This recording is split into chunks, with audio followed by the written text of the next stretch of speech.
Hoje é quinta-feira, 11 de abril. As notícias de interesse do trabalhador, dos movimentos sociais e pela democracia estão aqui no seu jornal. Inflação de março foi de 0,75%. Parece pouco, mas atinge dois itens essenciais para os brasileiros: alimentação e transporte. A audiência pública na Câmara Municipal discute a violação de direitos humanos no caso do incêndio da favela do Cimento. Instituto de Psicologia da USP presta atendimento para alunos que sobreviveram ao massacre de Suzano. Criado em 1989 em Porto Alegre, o orçamento participativo completa 30 anos. Aqui em Brasília, parlamentares, representantes de movimentos sociais e movimentos de trabalhadores realizaram um grande ato. São as mulheres, em defesa da aposentadoria e contra a reforma da Previdência. Câmara dos Vereadores do Rio realiza a CPI para apurar causas e consequências das enchentes na cidade.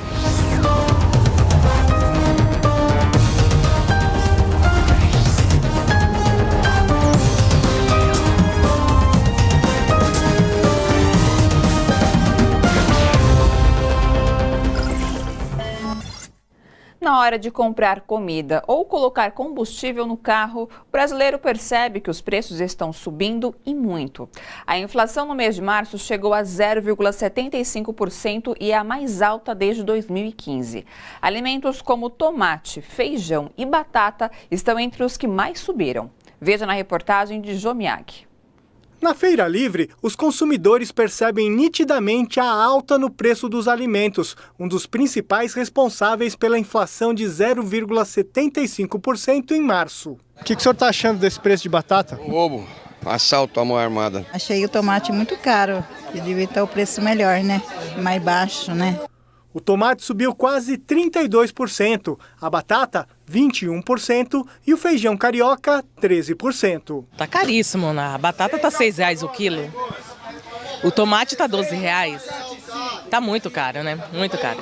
Eu vendi o carioca há 2 meses atrás, R$5 o quilo. Hoje tá R$12 o quilo. Por que isso? Uns falam que é chuva, outros perdoam a colheita. E agora para refazer tudo isso demora uns 2 meses mais ou menos, né? O pessoal tem comprado? Caiu bastante, caiu mais de 50% a venda. Patrícia Costa é responsável pela pesquisa de preços do DIEESE, Departamento Intersindical de Estatística e Estudos Socioeconômicos. Ela explica que a sazonalidade tem grande responsabilidade pela inflação de março. Isso geralmente acontece nos alimentos e você tem um problema de quebra de safra, por exemplo, muita chuva e destrói a plantação daquele período de um determinado produto, por exemplo, o tomate. Então, o tomate ele não vai mais ser ofertado e, com isso, o preço aumenta, porque as pessoas querem comprar tomate e não tem. Quando você pensa num produto agrícola, existem várias coisas. A pessoa planta com base na expectativa que ele tem do futuro, que ele vai ter um bom rendimento no produto que ele tá colocando no solo para crescer e distribuir. Se por um acaso, no ano anterior, ele viu que foi ruim a plantação, o preço, por exemplo, do feijão ficou baixo, a decisão dele para o próximo ano é diminuir a área plantada do feijão e tentar plantar soja, que pode ter um resultado melhor. Então, muitas vezes, o produtor ele escolhe de reduzir a área de um determinado produto e de aumentar a de outro. Rentável. O outro responsável pela alta da inflação em março foi o combustível, que subiu 3,49%. Essa elevação acaba impactando outros produtos e serviços. Como é que a senhora tem analisado o aumento de preço dos combustíveis nos últimos meses? Na verdade, ele faz muita diferença no meu orçamento, né? Tanto é que eu não consigo mais encher o tanque. Eu estipulo um valor, por exemplo, eu coloco 90, R$100, uso. Eu não consigo mais encher o tanque como eu enchia antes, é bem da verdade, porque realmente faz uma diferença. De acordo com a economista, o governo tem mecanismos para controlar a inflação sazonal e a dos produtos e serviços públicos, através de decisões políticas e econômicas. Mesmo quando você tem problemas sazonais, eles podem ser resolvidos pela importação, pela previsão, garantindo ao produtor, por exemplo, um preço mínimo. Agora, existem políticas específicas que vão indicar o que o governo quer. Ou é o lucro de uma estatal, ou é o subsídio para o bem-estar dos brasileiros? Essa é a pergunta que a gente se faz quando a gente vê as mudanças de políticas. Uma inflação de 0,75% pode parecer pouco, mas é um índice alto para o trabalhador. Se você olha o que aumenta, tanto quando aumenta combustível, quando aumenta serviços públicos, quando aumenta alimentos, eles são itens essenciais para todas as famílias. E as famílias hoje que têm renda menor, elas vão continuar comprando esse produto com preço mais caro. Então, consequentemente, o salário delas vale menos porque elas vão precisar pagar mais pela mesma quantidade consumida. Isso chama-se perda do poder salarial. Não pode comprar feijão mais não. Imagina, feijão por R$10. Tem umas porcarias que você põe no fogo, o caldo fica preto, não cozinha. Não, né? A gente é pobre, mas não é porco, né? Então tem que saber, os nossos governantes têm que ver que o salário não está acompanhando, gente, né? Ainda vem, diz que o salário está bom. O salário está bom aonde que o salário está bom? Para mim não está. Pesquisa Datafolha divulgada hoje sobre as propostas de segurança do governo Bolsonaro, que fazem parte do pacote anticrime do ministro Sérgio Moro, mostra que mais da metade dos brasileiros tem medo da polícia. 51% confessam temer o policial. Com relação ao porte de armas, 72% pensam que a sociedade não fica mais segura com as pessoas andando armadas. Para 81% dos entrevistados, a polícia não pode ter liberdade para atirar em suspeitos porque pode atingir inocentes e para 79%, policiais que matam têm que ser investigados, mesmo que tenham agido sob forte emoção.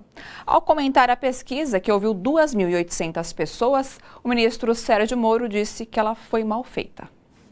O Tribunal Regional Eleitoral do Mato Grosso cassou por unanimidade o mandato da senadora Selma Arruda, do PSL, o mesmo partido do Jair Bolsonaro. Conhecida como Moro de Saias, a juíza aposentada foi punida porque cometeu crime de abuso de poder econômico e Caixa 2. A juíza está impedida de concorrer a cargos públicos por 8 anos. O tribunal recomendou a realização de nova eleição para o Senado no Mato Grosso. Em Brasília, mulheres protestaram contra a reforma da Previdência em ato na Câmara dos Deputados. A reportagem é de Welson Kalinowski.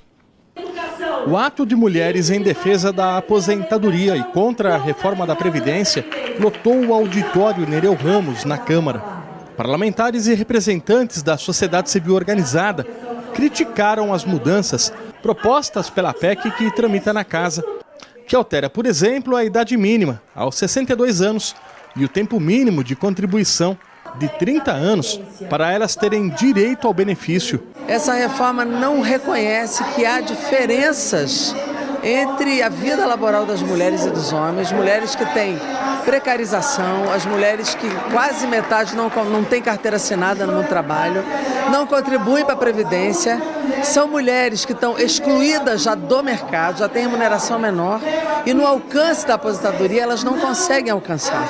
Então essa reforma, como elas igualam a idade em muitas categorias, elas aumentam a carência do tempo e não reconhecem as diferenças da vida real, elas simplesmente excluem essas mulheres. Um exemplo são as professoras, que de acordo com a proposta, terão que contribuir por um tempo de pelo menos 30 anos e se aposentarem com a idade mínima de 60 anos. Nós, em primeiro lugar, precisamos nos qualificar. Essa qualificação vai desde um curso superior, uma especialização, um mestrado, um doutorado. Para nós fazermos tudo isso, nós vamos entrar para o mercado de trabalho com 26, 27 anos. Tá? E para que tenhamos uma aposentadoria com um salário um pouco maior, nós precisamos trabalhar 40 horas. Isso significa que nós estaremos dentro de uma sala de aula com quase 70 anos. Para a aposentadoria rural, a PEC prevê que as mulheres só poderão se aposentar aos 60 anos e pelo menos 2 décadas de contribuição. Mais de 90% das beneficiárias da Previdência ficarão de fora do sistema previdenciário. Então ela impacta direto. E essa não é uma proposta de reforma, né? A PEC 06 não é uma reforma, é um desmonte da Previdência Social. O objetivo principal é barrar a reforma ainda no início da tramitação, pressionando parlamentares e se mobilizando nas ruas. Nós temos debate ocorrendo em todos os locais. Tem sindicato que está fazendo aula pública na zona rural, e onde tem gente, nós estamos fazendo esse debate, porque só assim a gente vai conseguir derrotar essa reforma. E o debate para analisar o relatório da PEC, da reforma da Previdência, que foi entregue esta semana, está marcado para a próxima segunda-feira, por determinação do presidente da CCJ, deputado Felipe Francischini. 66 membros do colegiado poderão falar por cerca de 10 minutos. O espaço será aberto ainda para outros 20 parlamentares que não compõem o colegiado. A base governista também quer atropelar o procedimento e já votar o relatório na terça-feira. Pela proposta de reforma do governo Bolsonaro, só o trabalhador vai pagar pela Previdência Social e o dinheiro vai ficar para os bancos. Um sistema comprovadamente trágico nos países onde foi implantado, como mostra o comentarista José Lopes Feijó. Hoje, a Previdência Pública é financiada por decisão constitucional através da contribuição dos trabalhadores, com até 11% do seu salário, com a contribuição patronal sobre folha de salários de 20%, com o uso de dinheiro de impostos, que são impostos para a Seguridade Social e para a Previdência, como o COFINS, contribuição para financiamento da Seguridade Social, contribuição social sobre lucro líquido, por dinheiro de loterias, por dinheiro de importações, por dinheiro sobre a venda da produção agrícola. Ou seja, são várias as fontes de recursos que hoje compõem o montante do caixa da Seguridade Social. Se eles alegam que com todas essas contribuições não dá, imaginem para o trabalhador quando ele tiver que contribuir sozinho para assegurar uma aposentadoria na sua velhice. Está na cara que não vai dar.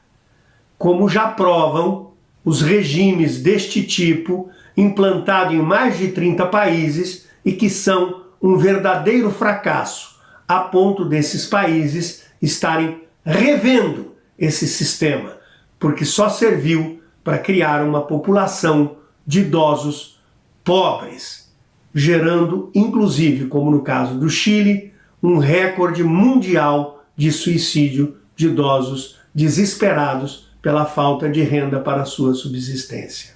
Paulo Guedes, o ministro da Economia, diz que quer economizar R$1 trilhão. Ele poderia, para economizar R$1 trilhão em 10 anos, conforme quer, por exemplo, pedir para revogar a medida do trilhão, a lei do trilhão, que foi aprovada durante o governo do golpista Michel Temer e que isentou as petroleiras que vão explorar o pré-sal, o petróleo brasileiro, durante 25 anos de impostos que, segundo a assessoria do Senado, correspondem a R$1 trilhão.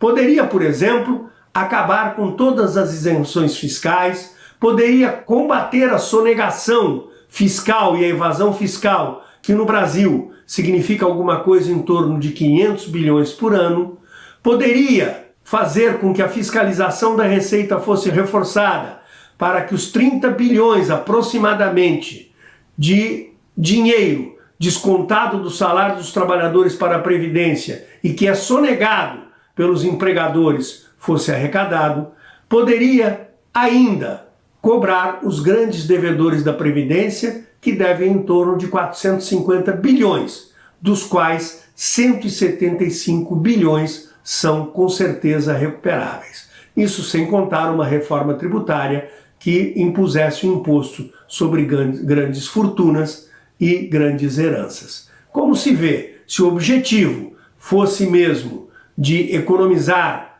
R$1 trilhão, existem diversas formas sem retirar o direito da população brasileira a uma previdência pública e a uma aposentadoria digna.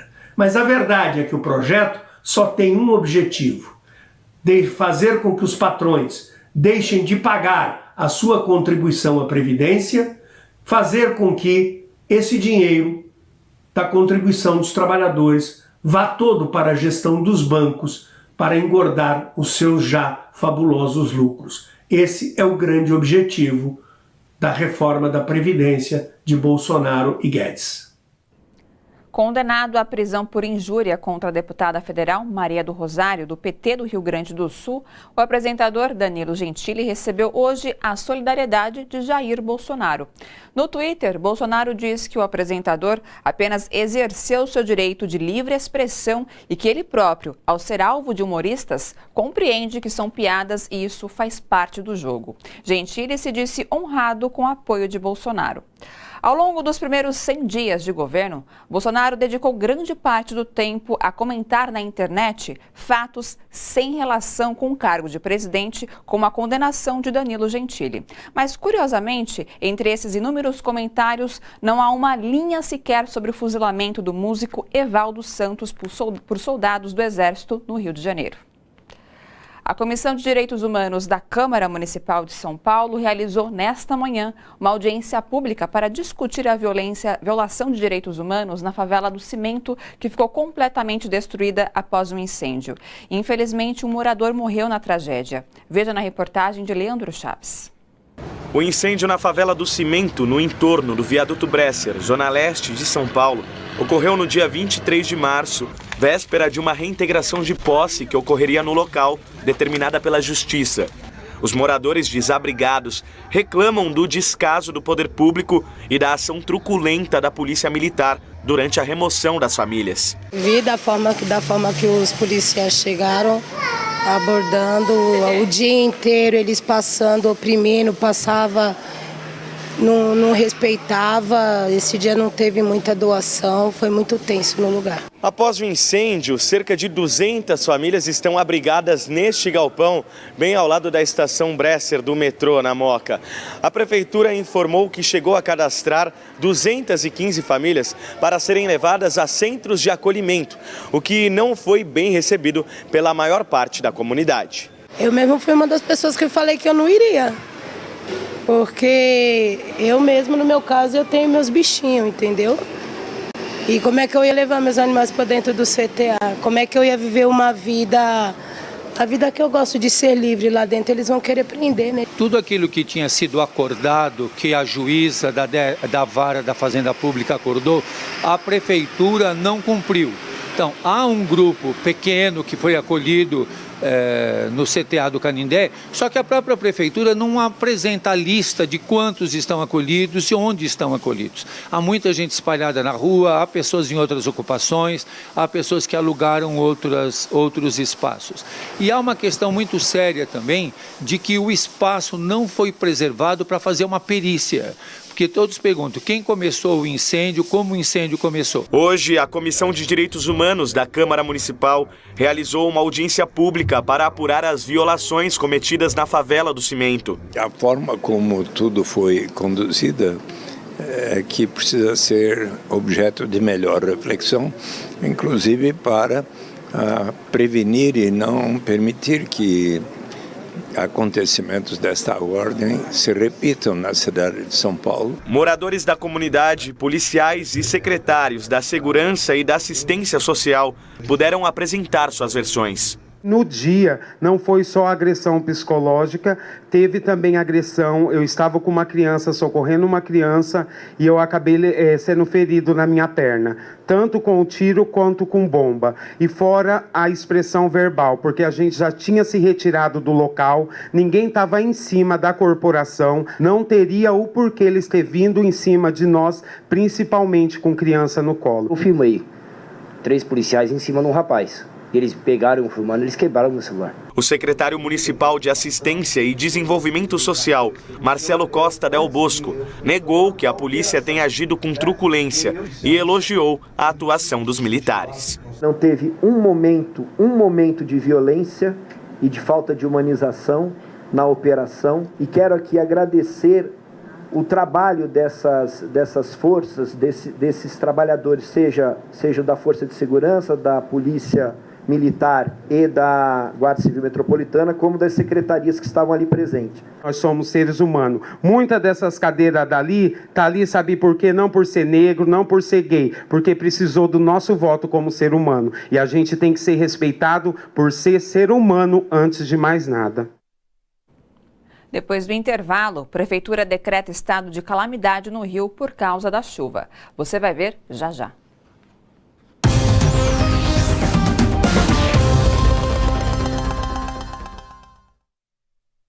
A TVT tem uma ótima notícia para você. É que a gente acabou de fechar uma parceria com uma grande rede de distribuição de remédios de uso diário e perfumaria também. E o melhor, preços que cabem no seu bolso e comodidade.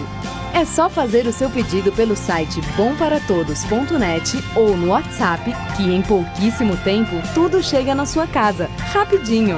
É bom para você, é bom para todos. Parceria tem nome, bomparatodos.net. Olá pessoal, como que vocês estão? Espero que tudo ótimo e vamos aos comentários. Eu leio do José Valdo, que participou nesta noite escrevendo. José Valdo Antunes, desculpa. Sou contra essa péssima reforma da Previdência. Bom, faz como o José Alves e o Irapé também, que participou escrevendo. Essa reforma da Previdência é um crime contra o povo brasileiro. Participem, daqui a pouco eu volto para ler mais seus comentários.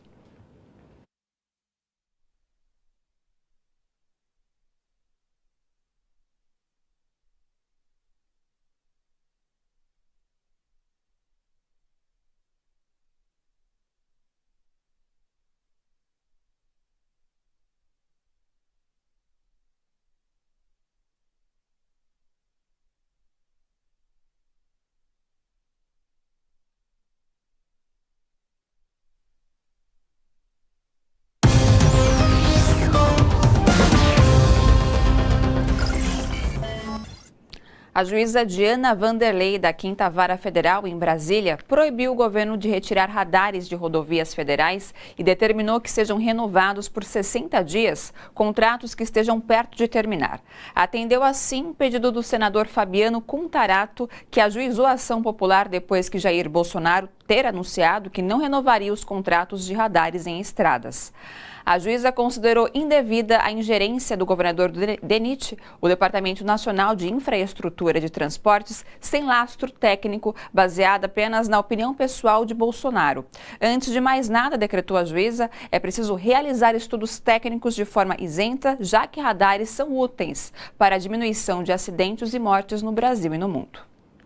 O prefeito Marcelo Crivella decretou estado de calamidade na cidade do Rio de Janeiro. O anúncio vem 72 horas após o temporal que matou 10 pessoas. Para apurar as condições do município e as negligências da administração, foi aberta na Câmara dos Vereadores uma CPI.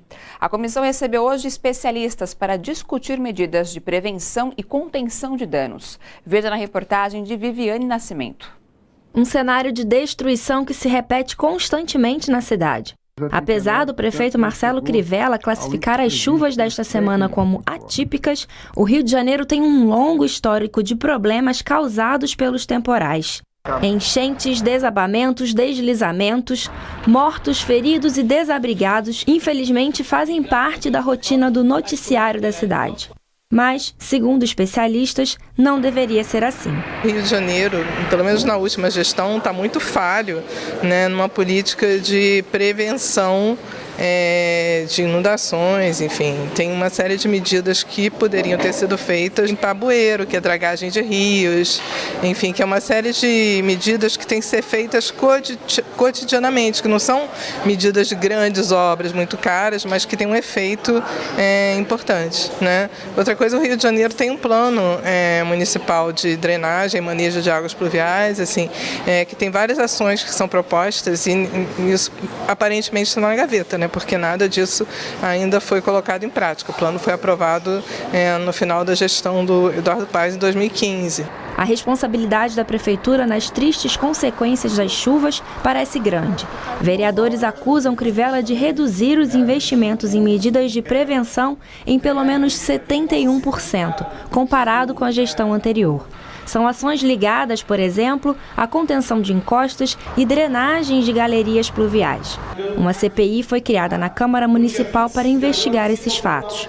A questão de 90% de diminuição das verbas que tem a ver com prevenção em enchentes e 70% de contenção de encostas.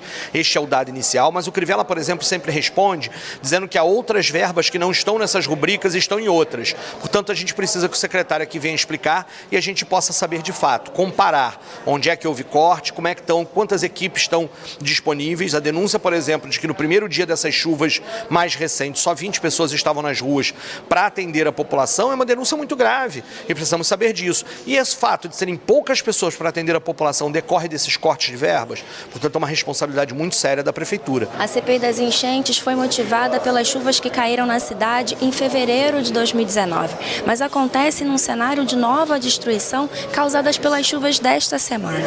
Ela apura as consequências sociais, ambientais e econômicas desses temporais, assim como as responsabilidades do poder público na prevenção, na mitigação dos danos e no atendimento aos atingidos por essas chuvas. Existe um problema muito grave com relação à gestão da crise, nos momentos que ocorrem os desastres, mas também existe uma necessidade da gestão dos riscos antes desses eventos extremos ocorrerem.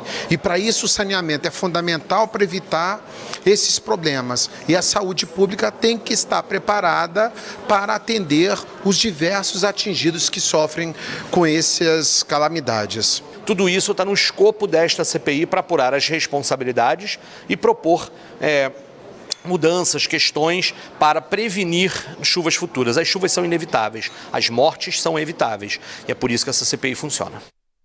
Veja agora como fica o tempo nesta sexta em São Paulo e outras cidades. Sol entre muitas nuvens nesta sexta-feira em São Paulo. Máxima de 27 graus e mínima de 18. Não chove. Umidade relativa do ar em média de 70%. Índice ultravioleta muito alto. Mesma situação em São Bernardo do Campo. Variação de nuvens com aberturas de sol ao longo do dia. Sem chuva. Máxima de 27 e mínima de 18 graus. Já em Mogi das Cruzes, tempo parcialmente nublado com períodos de sol. Pequena chance de chuva durante a noite. Máxima de 28 graus e mínima de 18. Em Brasília, o sol aparece pela manhã com aumento de nuvens ao longo do dia. Previsão de pancadas de chuva isoladas a partir da tarde. Máxima de 28 e mínima de 18 graus. Evento na Câmara dos Vereadores de Porto Alegre celebra os 30 anos do Orçamento Participativo, modelo de participação popular que recebeu prêmios internacionais e é aplicado mundo afora. O aniversário de 30 anos do Orçamento Participativo foi tema da 5ª temática da Câmara de Vereadores de Porto Alegre e contou com a presença de ex-prefeitos como Raul Ponte e Olívio Dutra, que implementou o modelo durante seu mandato em 1989. Olha, o orçamento participativo é uma construção essencialmente democrática. Ele veio de baixo para cima.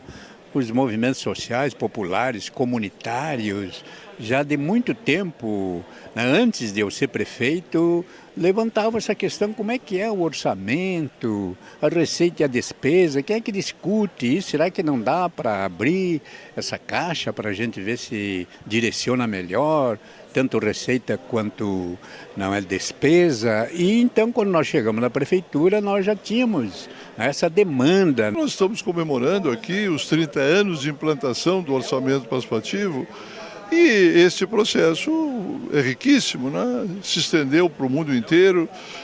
Hoje é uma referência de gestão pública direta em dezenas de centenas de municípios, hoje na Ásia, na África, na Europa, aqui na América do Sul, praticam essa experiência. Foi por meio do orçamento participativo que moradores da periferia conseguiram mudar a realidade dos seus bairros, conquistando e ampliando o acesso a direitos fundamentais. Naquele tempo o orçamento funcionava, a gente ia brigava e trouxemos uma escola para a comunidade, trouxemos um posto para a comunidade, um posto de saúde, e a gente conseguia se reunir e trazia principalmente creche, escola infantil, a gente conseguiu trazer para a nossa comunidade. Hoje a nossa comunidade está abastecida através do orçamento participativo. A Polícia Civil prendeu hoje mais 2 suspeitos de envolvimento no massacre na Escola Estadual Raul Brasil, em Suzano, região metropolitana de São Paulo. Eles teriam fornecido arma e munições para os atiradores. O massacre aconteceu há quase um mês e deixou 10 mortos. 11 alunos ficaram feridos. O ataque na Escola Raul Brasil reacendeu o debate sobre a necessidade de psicólogos e psiquiatras terem presença obrigatória na educação, como mostra a repórter Marta Raquel.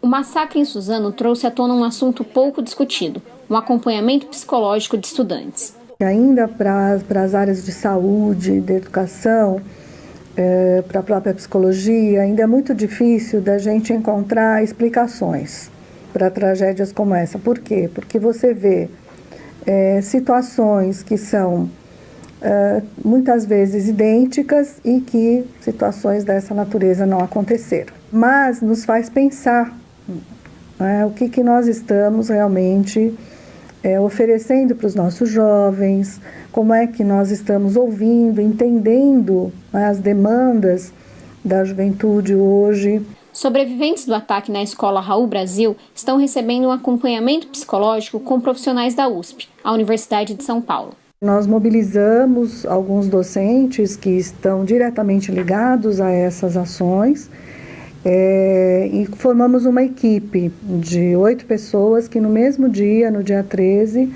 se dirigiu a Suzano para poder então dar o apoio, e iniciar todo o trabalho de articulação com as demais equipes, tanto da educação quanto da saúde, na direção de nós podermos acolher tanto as famílias, os jovens sobreviventes, os jovens que viveram a situação na escola, a direção, os funcionários, como também poder atender aqueles que se sentiram afetados por essa tragédia nesse primeiro dia.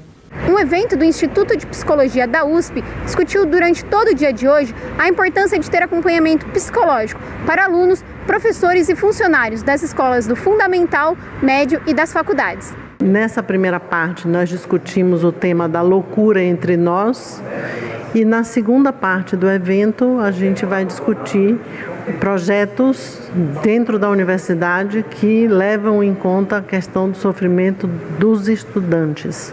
Então nós vamos discutir que tipo de acolhimento que a própria universidade tem dado aos seus estudantes no que diz respeito a essa questão do sofrimento. Um trabalho assim já é realizado pelo Marcelo Veras, na Universidade Federal da Bahia. Então, o que é que acontece que essas pessoas que entram na universidade porque pensam no futuro, de repente podem pensar inclusive em tirar da própria vida ou se apagam diante dessa perspectiva?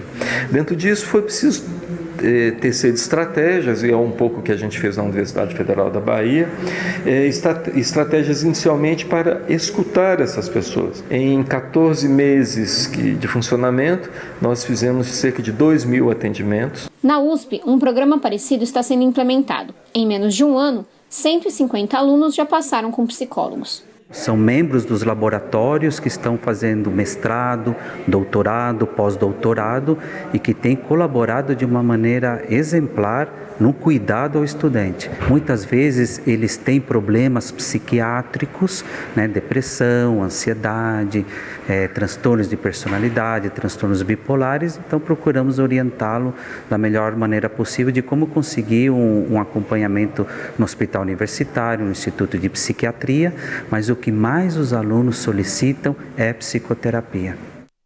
A Procuradora-Geral da República, Raquel Dodge, pediu ao Supremo Tribunal Federal a condenação do deputado Silas Câmara, do PRB do Amazonas, líder da bancada evangélica na Câmara. Ele é acusado de peculato na apropriação de salários de seus servidores e nomeação de funcionários fantasmas. De acordo com a denúncia, entre 2000 e 2011, o líder evangélico recebeu depósitos em espécie que somam R$ 145 mil. Os valores eram similares a montantes sacados por seus assessores e imediatamente depositados nas contas correntes do deputado. O caso é semelhante ao que envolve o senador Flávio Bolsonaro e seu ex-assessor Fabrício Queiroz. No Entrevistas desta quinta-feira, o jornalista Juca Kfouri bate um papo com o professor emérito da Fundação Getúlio Vargas, o ex-ministro Luiz Carlos Bresser Pereira. Um dos temas em debate é a atuação do ministro da Justiça, Sérgio Moro. Por aí, então, não vejo nada que possa o senhor Moro contribuir, né? Ele já fez um serviço ao Brasil, né, desrespeitando os direitos civis das pessoas, em gerais, para combater a corrupção, que no começo parecia uma coisa muito boa, mas afinal, né, o que ele fez foi uma visão autoritária que veio romper com direitos civis fundamentais, né, que os brasileiros conquistaram muito duramente. O Entrevistas vai ao ar logo mais às 10 horas aqui na TVT e pelas redes sociais. Depois do intervalo, polícia inglesa prende Assange, o homem que revelou falcatruas e crimes do governo dos Estados Unidos. Você vai ver já já.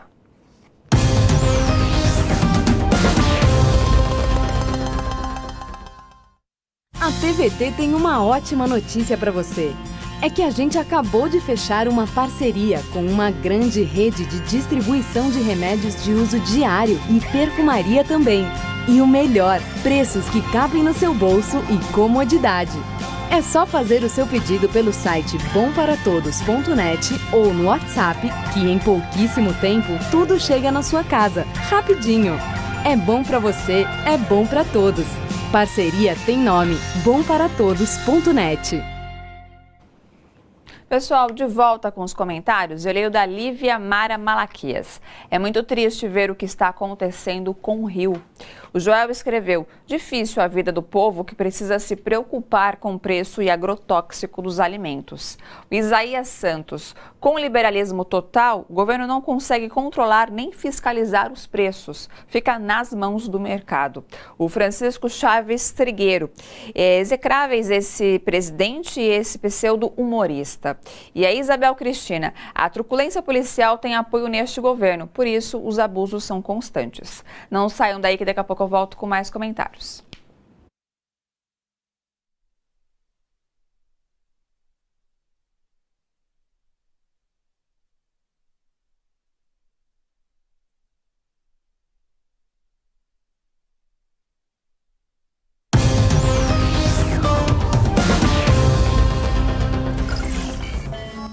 Os sindicatos reunidos pela Central Argentina de Trabalhadores anunciaram uma greve geral para o próximo dia 30. Devem paralisar as atividades trabalhadores dos transportes e da coleta de lixo, entre outros. A greve será contra as medidas econômicas do governo Macri, que tem provocado altos índices de inflação e desemprego. Veja outros destaques desta quinta-feira.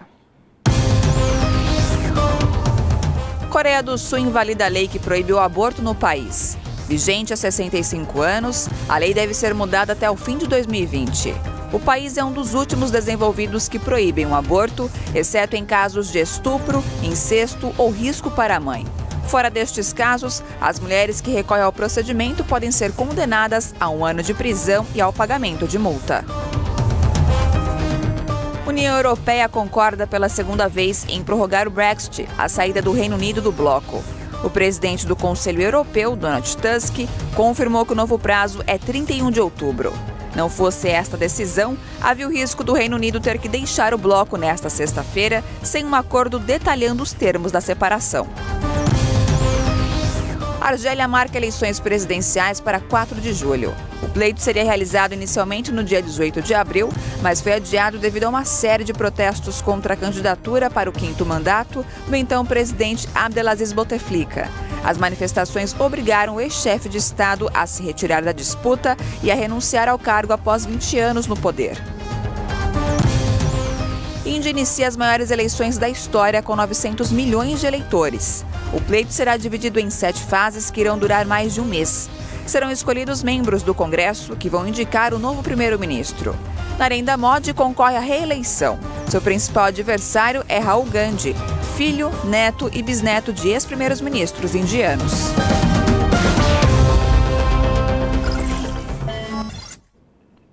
O presidente do Equador, Lenin Moreno, autorizou a polícia britânica a prender hoje Julian Assange, o criador do site de notícias Wikileaks, na embaixada equatoriana em Londres, onde ele estava refugiado havia 7 anos.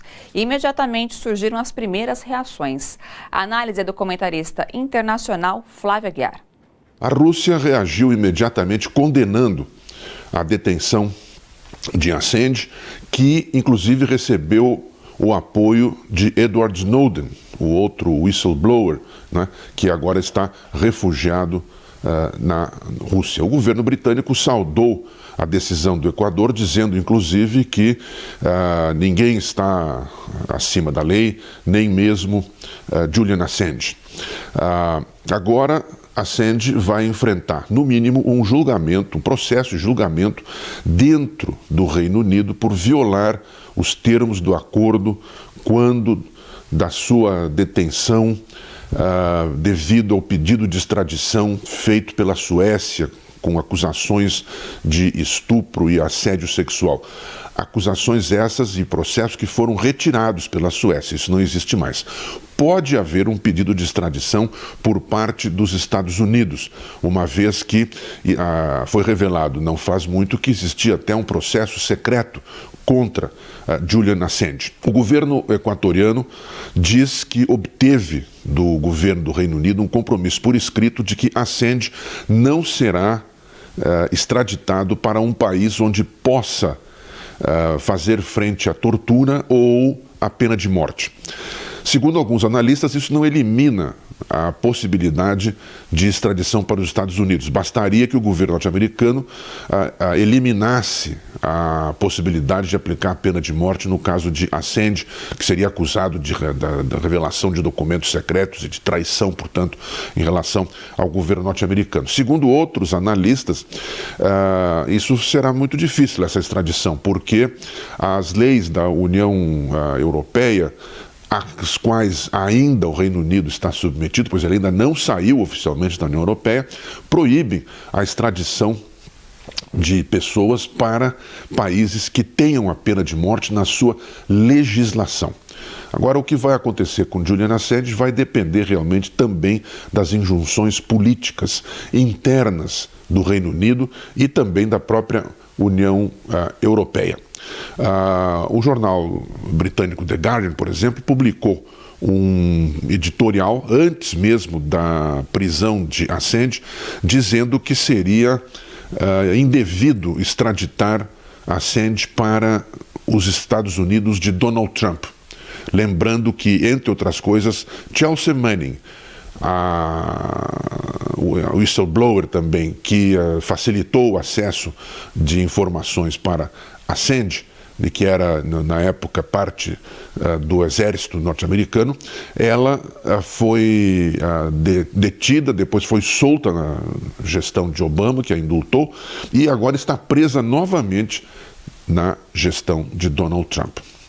Flávio Aguiar para a TVT, direto de Berlim. Hoje, 11 de abril de 2019, você acompanhou aqui no seu jornal. Inflação de março foi de 0,75%. Parece pouco, mas atinge 2 itens essenciais para os brasileiros: alimentação e transporte. A audiência pública na Câmara Municipal discute a violação de direitos humanos no caso do incêndio da favela do Cimento. Instituto de Psicologia da USP presta atendimento para alunos que sobreviveram ao massacre de Suzano.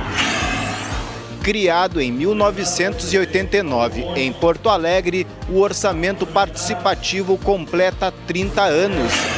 Aqui em Brasília, parlamentares, representantes de movimentos sociais e movimentos de trabalhadores realizaram um grande ato.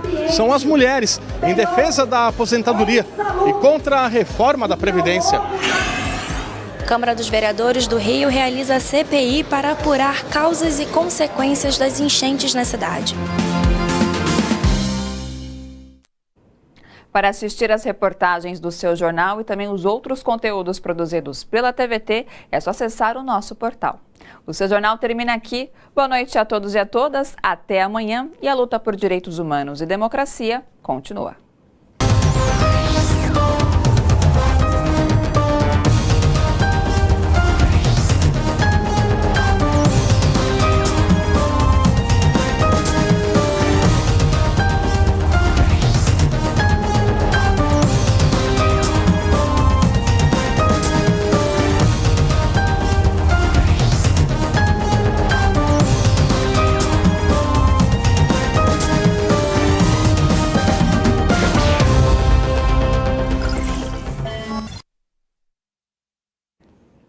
Pessoal, de volta aqui com os comentários, mas para encerrar a noite desta quinta-feira, eu gostaria de agradecer a participação de vocês, a interatividade e a companhia. E sexta-feira, pontualmente amanhã, na verdade, né, 7 da noite, temos mais notícias e informações e os seus comentários. Participem muito aqui, eu vou agradecer com certeza a sua participação. Beijo grande, até amanhã.